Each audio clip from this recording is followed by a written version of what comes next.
Well, hello and welcome to one of the Manning Center's discussion series on electoral reform. My name is Colin Craig, and I'm pleased to be joined today by Mr. Troy Lanigan. Troy is the president of the Canadian Taxpayers Federation, and he's been involved in electoral reform discussions for many, many years now, and he actually was a founding partner of Electoral Change Coalition of BC many years ago. So we've asked Troy to come and share a few thoughts on electoral reform, and in particular, give us a little bit of his insight into the single transferable vote model. So Troy, thanks for joining us.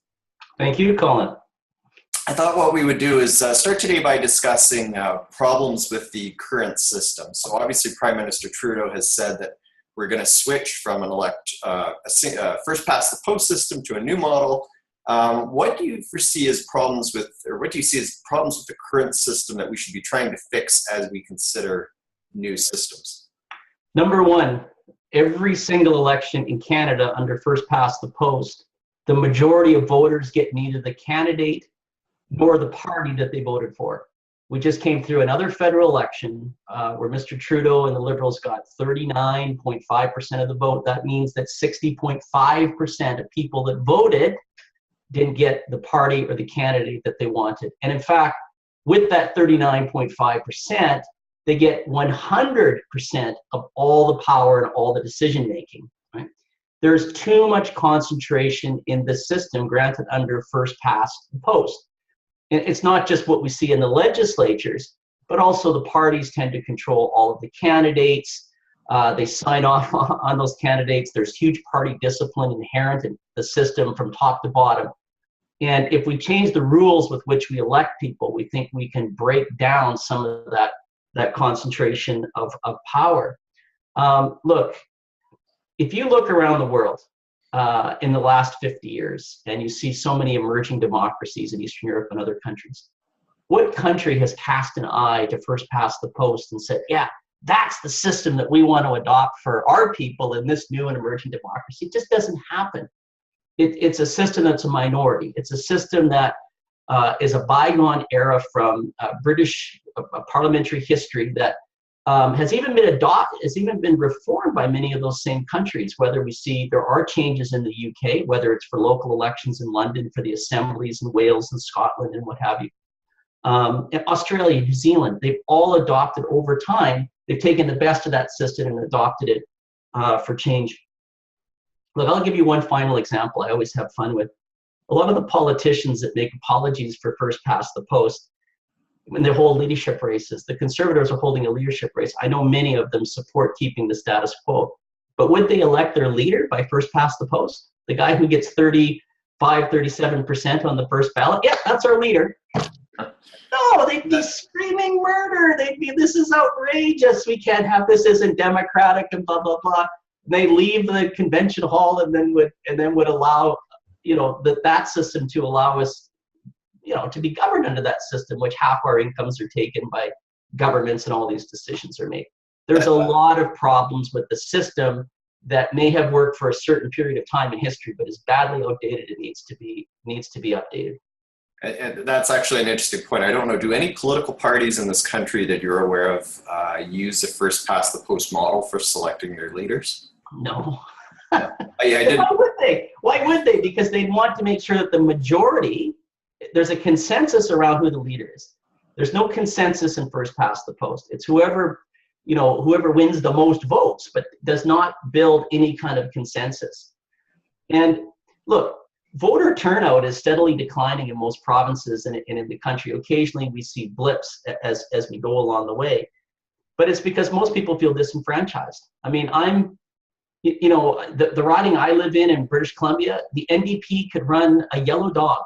It's going to win. It doesn't matter how I vote. They're going to win. And people understand that. There's just a handful of spots and ridings that are contested, that are close, that someone's going to get first past the post. But there's not a sense of allowing all people's votes to count if you had a system that had more proportionality in it, so that we would have not just clumps of people in certain parts of cities or certain parts of provinces that are always going to vote one way, yet there are many other votes of people that want different representatives that are just simply ignored because we don't have any sort of preferential treatment of votes as most democracies in the world do.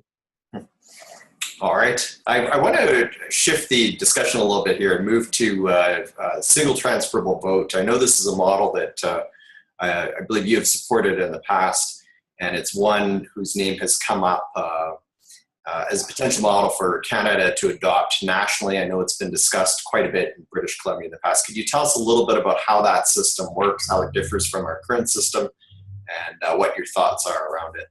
Well, I did support it, and I'd made presentations to committees on it in the past. But understand that was a system that a citizens' assembly came up with. In British Columbia, we had a process where we had almost like a jury would be selected. Random citizens went away. They held interviews, they held public hearings, and came up with a proposal. And in British Columbia, that was the single transferable vote. And basically, what you're doing is you're clumping ridings together in like a city. So Victoria might have five ridings, and then each party is listed on the top line, followed by their particular candidates. And importantly, it's an open list.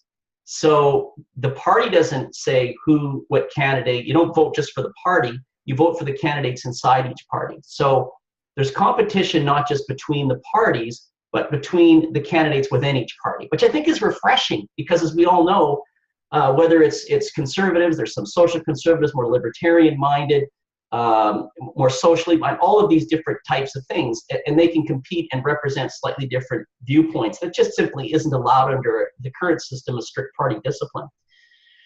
So that's, you basically, if you had 20% of the vote, that's one person elected. So you have people that are the 5 most preference candidates, and they would achieve, as you go through the different ballots, your first through 5th choice, you'd have 5 people that are most.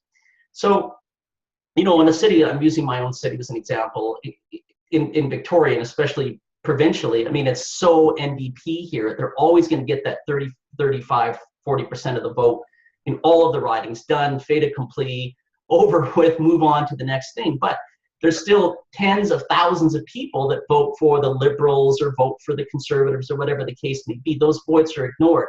And under this system, the surplus of votes isn't just wasted. The surplus of votes looks at other people's preferences, so that a city might have just, obviously, it would have a majority of NDP. That's what people want. But you might have one Liberal person. And what's neat about a system like that offers diversity is that if you're not an NDP voter in a place that's really strong like that, you have somebody that you feel you can go and talk to, or that you felt that you voted for, even if it was your 2nd choice or 3rd choice. If you don't feel comfortable talking to someone of a completely different political persuasion, there's probably your 2nd or 3rd choice on the ballot is elected, and you can go talk to somebody that you feel comfortable with that can represent you in that community. And that's totally different and unique from the system that we have now. So the point is to provide a broader range of representation to represent people's opinions, and not just waste the other 60% of votes that don't get past the post first. And that's a far more enlightened and helpful system, I think, both for democracy and in terms of representation for people than we have now. So I want to kind of delve into that ballot, and we're going to have a video on our site that has an explanatory video, but just for the sake of our discussion, if I'm a voter and I walk into the voting location that's near my house in Victoria, you're saying that there would, hypothetically be 5 seats, but it's all within one electoral district. So I would vote for 5. I would rank 1, 2, 3, 4, 5 throughout the ballot in terms of candidates that I like. And you'd mark your preferences. And once someone achieved the threshold of 20%, then they go to the next preferences, and then so that through the 5, there's a counting system that allows you to choose the 5 candidates with the highest preference among voters. So if someone got 40% of the votes, well, they don't worry about all that. You just take the 20% that they need. Now we look to other preferences in the region, so that everyone's get somebody, generally, as they go down their preferences, they get somebody to represent them, or to reflect more accurately what their preferences are, as opposed to just one representative that gets that magical 38% of the vote, and all the others are kaput. They're just tossed in the garbage, in effect. Right. So if if you're say the Conservative Party, the Liberal Party, the NDP, or whatever, and there are these 5 seats up for the grabs, would that mean that you would have 5 candidates listed, or could you potentially have more or fewer, or how would that work? Each party would have, the ballots can vary somewhat. I mean, again, voting reform is like ice cream. There's 1,000 different flavors and you can adjust this. But generally speaking, if there was 5 seats, each party would have 5 candidates. Right. And you can go in, it's almost like a built-in primary system where you can go in and instead of the party telling you this is our candidate or this is the order of the list, you have no say, you can only vote on the top line for the party. You can go into the party's list of candidates and you can vote all 5, NDP or Liberal or whatever your preference is. Or you can vote 1, 2, 3 based on what you know about those candidates, and you can reach over and you can vote on for an independent. So Ireland uses this system, and they have a higher percentage of independents than many other democracies do based on use of this system, because it's a system that really empowers voters to maximize their choice. That a lot of systems, I mean, they don't have that. I think this STV offers the maximum amount of choice for people in terms of the alternatives that are out there. There are other forms of proportionality, and maybe we can talk just a touch about that, because when Ontario had their consultation process and had a vote there in that province, they came up, their assembly process and consultation came up with mixed member proportional, which is the system in Germany, for example. And that's a slightly different thing. So you have, in effect, 2 ballots or 2 places to mark on the ballot where you vote for your local candidate, just like you do a riding now, first past the post, no different than what we have now. But then you have, like, in effect, a top-up vote, which is you vote for the party of your preference.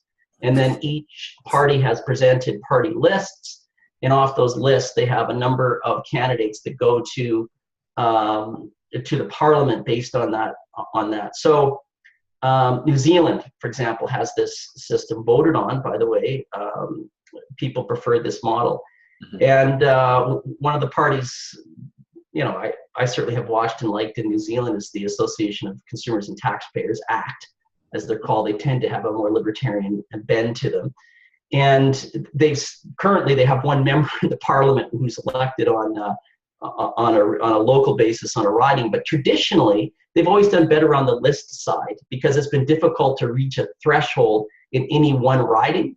But nationally they were sitting at 5, 6, 10% popular support, so people could vote, and they would inject different ideas into their legislature, right? All of these things lend themselves to broader representation, more votes counting, but importantly, more ideas being presented, because we have, in effect, in Canada, we just have these brokerage parties that really, how much difference is there between? I know people will hear this and they'll get horrified, but on the big major issues of the day, how much difference is there between the Liberals, the Conservatives, maybe a bit more with the NDP, but you don't have sort of this broad-based idea. No one's going to get up in the parliament and say, God forbid, we don't subsidize the car companies. All the parties agree on this sort of thing. No one's going to say that the government doesn't do a very good job of running healthcare in this country. No one's going to say that. Yeah. Right. So you don't have this sort of I think broad diversity of debate that goes on in civil society. The think tank communities and stuff will talk about things that will never be talked about in the parliament. But why not extend broader ideas of debate into our parliaments and legislatures? I think it makes it more rich, certainly an experience rather than the nonsense that goes on there now.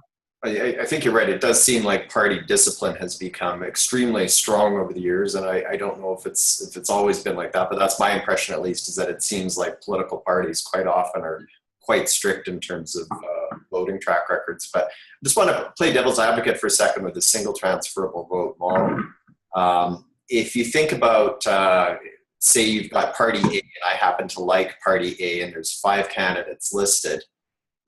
If I happen to like, say, candidates 4 and 5, because I think that they represent my views quite well, and I rank them as, say, 1 and 2, but everyone else is voting for other particular candidates, could it result in a way where that the vote is split within those parties, that you don't end up getting any one of those candidates with? Well, you count the votes. The votes are counted, right?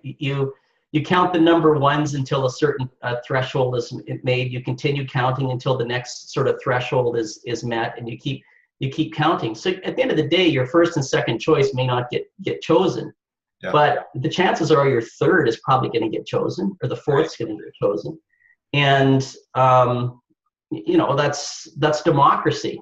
Yeah. The point is that you have a far exponentially better chance of having a representative in your region or area that you feel comfortable with, or that you feel you could talk to, or that could represent you, or inject the ideas that you want to see in our parliaments and legislatures, than under the current system where 60% of the people will go to vote knowing that they're not going to get the candidate they chose, and that they're not going to get any representative in their area that reflects what their desires are as far as the ballot box goes. Sure. And if we shift a little bit and think about what would be the end result to Joe Citizen in Canada? Like, if, you know, obviously we're both coming from perspectives where we want the government's roles and powers to be quite limited. Do you think that under a single transferable vote system that we would see a shift towards a more limited government, or would we end up in a position where potentially some political parties and candidates are getting elected that believe in a much larger role for the state? Any thoughts on that? I know it's hard to predict because studies, that's how it's implemented, but any thoughts? Right. Studies show that countries with systems of proportionality have bigger government than countries that don't have proportionality. But so I mean, that's the vast majority of democracies, and the countries that have smaller government in the world are generally of the Anglosphere, right? They're countries that were born of British tradition or British immigration and ideas and what have you. So I don't believe that the determinant of that is the voting system. I mean, Ireland has cut taxes dramatically. That's a system of STV, MMP in New Zealand, Australia. I mean, both of those countries have reformed their voting system. They're, by any indices of World Freedom Indexes, they're two of the freest countries on earth. So, look, I think there's other factors that determine that. And the other point is that there's still the civil society that represents ideas. Mm-hmm. The best, you know, I've been here with the taxpayers going on 25 years. The biggest gains in fiscal policy made in Canada were during the 1990s under a Liberal government. It didn't matter what party was in place. If you can get enough people behind popular sentiment that these changes have to be made, at the end of the day, you know, with voting system or even what parties in power, because political parties tend to be the ones that run in front of the parade, right? Right. That every political party in Canada in the 1990s, including the NDP, screamed up and down and punched their fists that we will balance the budget, because that was the dominant thinking at the time. That is something, yes, obviously parties and ideas in parliaments and legislatures have influence, but so too always will those groups and things that influence it from the outside. And that's not going to change as a result of anything else. What I like and what appeals to me is that people are so cynical and turned off by the system because they vote, their votes don't count. It's the same old. I think if they saw that there could be representation of what they wanted, or saw people that they voted for being in parliaments and legislatures, if we could diversify the ideas that are debated in Parliament, so that the debates aren't that far apart, but they're more this far apart. Mm. If all of those things could start to happen, I think we'd have a much more enriched democracy with greater participation, greater interest, and certainly more ideas.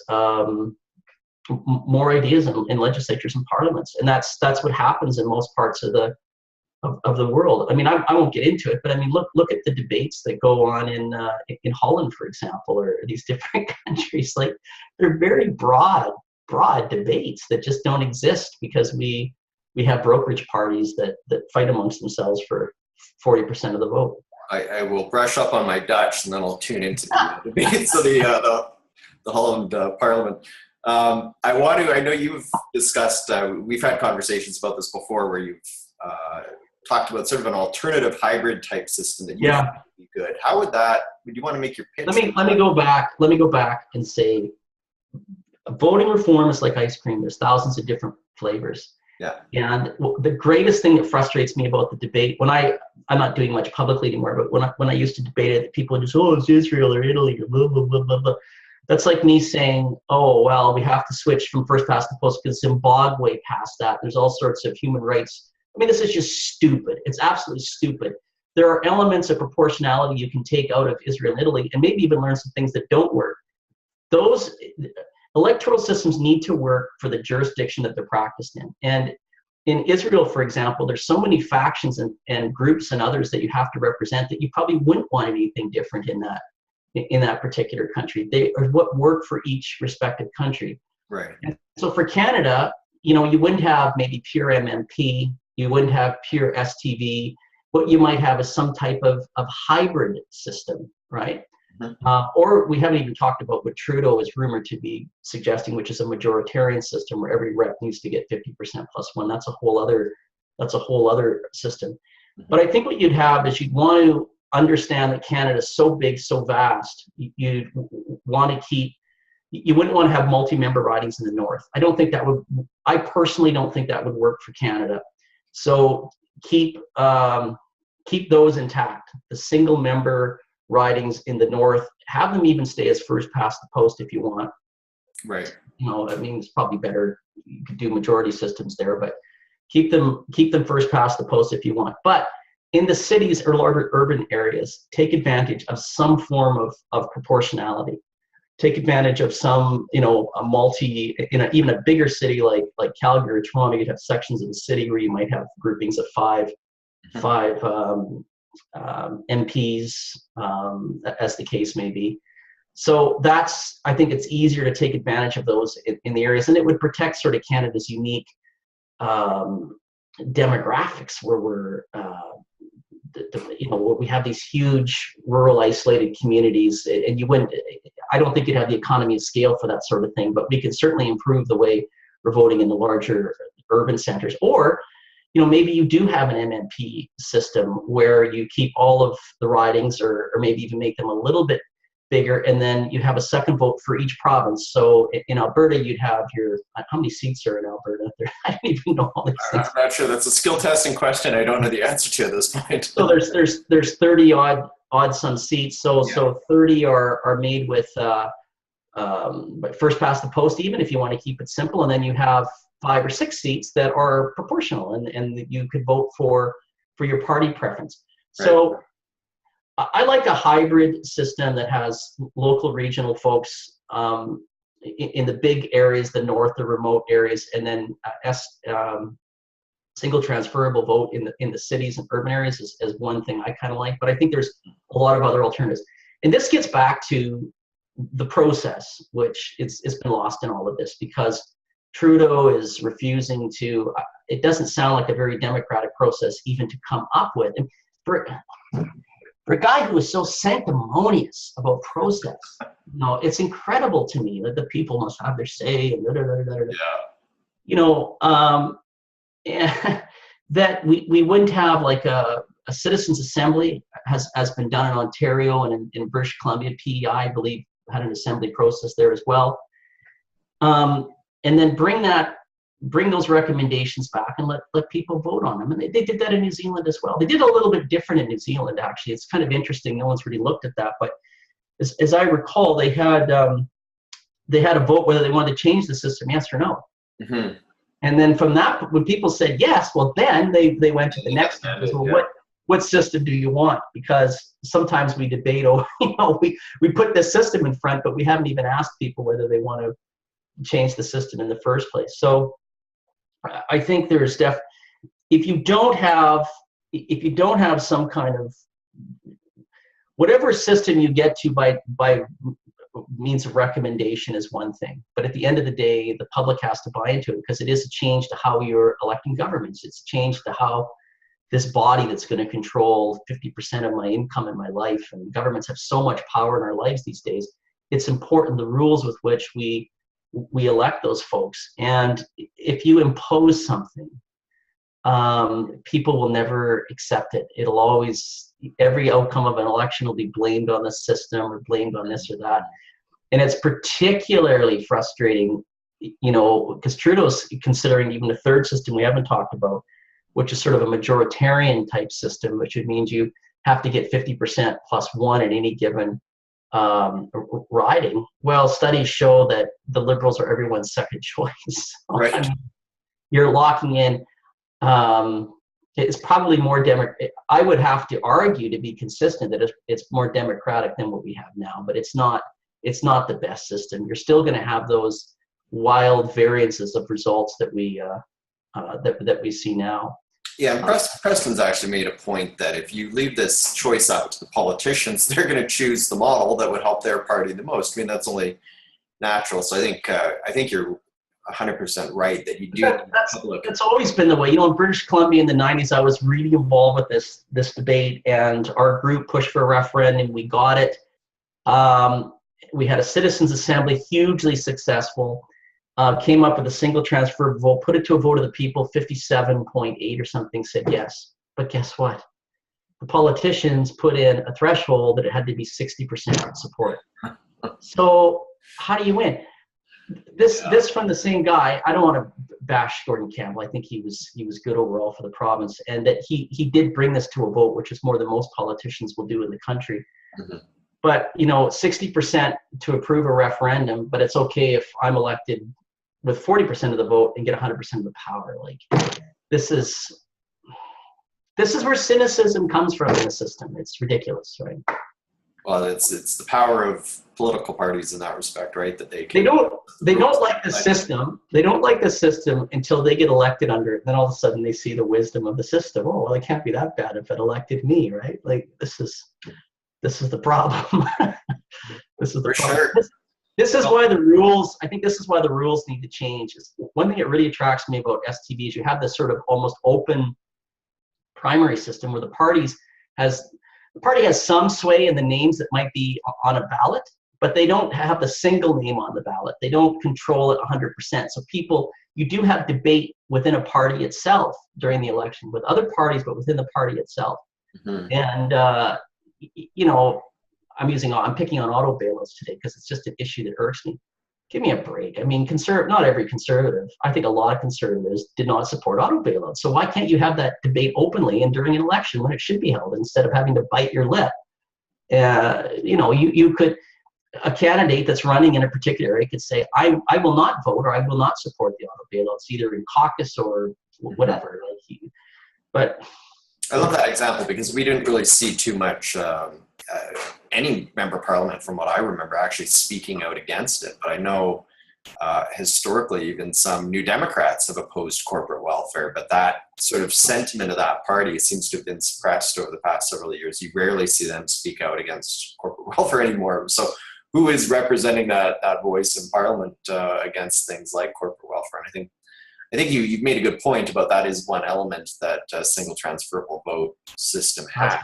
Competition to try and represent the public and those voices that don't have a voice right now. It's party discipline. And one final point, because a lot of people say, oh, well, people of like mind will say, oh, well, you'll never get the far left crazies will always get, all of the vote. But you don't know what will develop under these systems. I mean, the truth is that you would probably have more political parties, more ideas. You don't know what a country or a jurisdiction would look like under a different voting system, because, you could actually vote for things. You could go out and truly represent ideas of limited government, for example. Mm-hmm. And people could vote for that, understanding that, well, I can't vote for that. I got to vote this way because I'll split the vote and that guy will get in. And, every time a new idea or a new party or someone who wants to participate in the system, they're shut down, by like-minded others saying, well, you just split the vote. You can't, the Green Party wants to go out and do their thing, and they just get yelled at by New Democrats. You're splitting, you're going to elect conservatives. And every time, libertarians or social conservatives want to have a voice or representation, conservatives say, you can't do that because you'll split the vote and elect the liberal. this is stupid. It's not democracy, shutting down people's choices. Like, this is idiotic. So we don't know what the landscape, the political landscape would look like as a result of these changes. But I can promise you it would certainly be more diverse than it is today. I can guarantee you that. And there'd be more broader representation of ideas, which is what motivates me personally. But I think also more choices for people locally and much more empowerment at the ballot box, and hopefully improving participation and interest. And because look, at the Taxpayers Federation, we fight against government waste. We want smaller government, allowing people to keep more of their earnings. But the thing we really fight against is apathy, right? Because people are just so turned off by all of it, the system and everything else. And so that's why these kind of issues matter, is because they are systemic ways to empower people in much more meaningful ways than the status quo provides. So, right.